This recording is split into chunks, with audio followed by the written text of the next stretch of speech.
এখন তো কাঁচা আমের সিজন, কাঁচা আম দিয়ে কত কিছু খাওয়া যাবে, ডাল, বিভিন্ন আচার, চাটনি, মোরব্বা, ভ্যারাইটি কিছু। তো আজকে আমি এখানে 3টা কাঁচা আম নিয়েছি আর ঠিক এইরকম করে কেটে নিয়েছি। আমের আঁটি হয়ে গেছে। এখন 1 চামচ লবণ দিয়ে আমি আমগুলো একটু মাখিয়ে রাখবো আধা ঘন্টার জন্য। লবণ জলে ভিজিয়ে রাখার পর আমগুলো তুলে নিয়েছি। আমগুলো থেকে অনেকটাই জল বের হয়েছে, তো একটু একটু নরম হয়ে গেছে। এখন চলে যাচ্ছি মূল রান্না। কড়াই তেল গরম হয়ে গেছে, ফোড়নে দিচ্ছি 5 ফোড়ন, কারণ যে কোনো আচারে 5 ফোড়নটাই হচ্ছে সবচেয়ে পারফেক্ট একটা ফোড়ন, এর কারণ স্মেলটা খুব সুন্দর হয়। ফোড়নটা ভাজা হয়ে গেছে, এখন তেলের মধ্যে আমগুলো দিয়ে দেবো। লবণ দেওয়া আছে, লবণ আর দেবো না, দেবো হলুদ সামান্য। মশলার সাথে হলুদের সাথে আমটা ভালো মতো নেড়ে চেড়ে মিশিয়ে নেব। এটা কিছুক্ষণ তেলের মধ্যে কষাবো। আমটা অনেকটাই ভাজা হয়ে গেছে মশলার সাথে। এখন দিয়ে দেব চিনি। এখানে আমি লাল চিনিটা ইউজ করছি। আমি এখানে চিনি আর গুড়ের মিশ্রণে আচারটা বানাবো, না টক না মিষ্টি। চিনিটা ভালো মতো মিশিয়ে নিচ্ছি।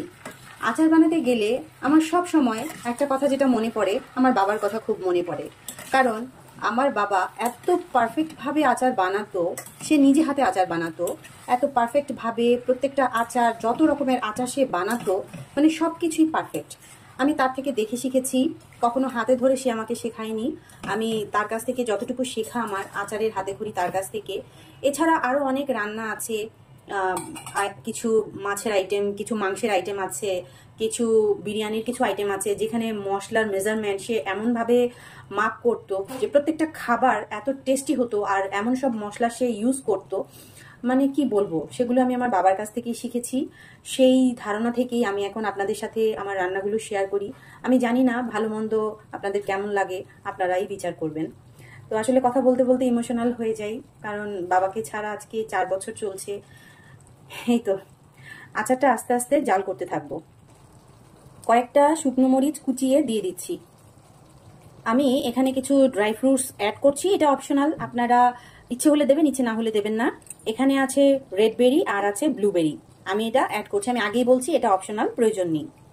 সব সুন্দর করে মিশিয়ে নেব। একটা সুন্দর ফ্লেভার এসেছে আচারটার, আর কালারটাও খুব সুন্দর হয়েছে। এভাবে আস্তে আস্তে জাল করে করে আমটাকে সেদ্ধ করতে হবে। আমার কাছে একটু টক টক লাগছে আচারটা, তো এই পর্যায়ে দিয়ে দেবো একটু আখি গুড়। এটা দিয়ে আমি কিছুক্ষণের জন্য একটু ঢাকা দিয়ে দিচ্ছি, আমটা একটু ভালো মতো সেদ্ধ হয়ে যাক। আচারটা দেখুন কি সুন্দর একটা কালার এসেছে।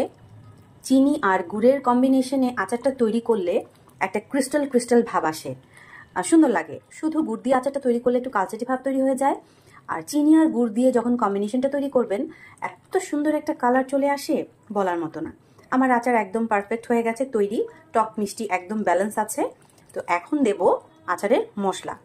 আপনাদের সাথে আচারের একটা মশলা আমি হয়তো শেয়ার করেছিলাম, আমার পেজে দেখলে আপনারা দেখতে পাবেন আচারের মশলা তৈরির একটা রেসিপি আছে।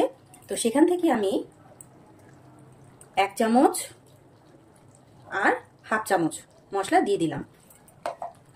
এখন মশলাটা ভালো মতো নেড়ে নেব। এখন কিন্তু যেহেতু আচারটা গাঢ় হয়ে এসেছে, বড় বড় বাবল উঠছে, এই বাবলগুলো যে কোনো সময় হাতে ছিটকে আসতে পারে। তো খুব সাবধানে আপনারা আচারটা নাড়াচাড়া করবেন। যখন আচারটা গাঢ় হয়ে যায় তখন এই বাবলসগুলো ছিটকে আসার সম্ভাবনা থাকে। তো মশলাটা দিয়ে আর 2-4-5 মিনিট ফোটানোর পরে আমি আচারটা নামিয়ে নেব।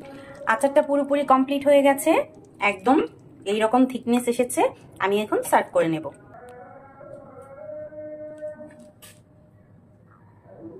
আচারটা সার্ভ করার সময় খুব আস্তে ধীরে সার্ভ করতে হবে, যেন হাতে কোনোভাবে না পড়ে। গরম আচার যেহেতু থকথকে ভারী একটা ভাব, যে কোনো সময় হাত পুড়ে যেতে পারে।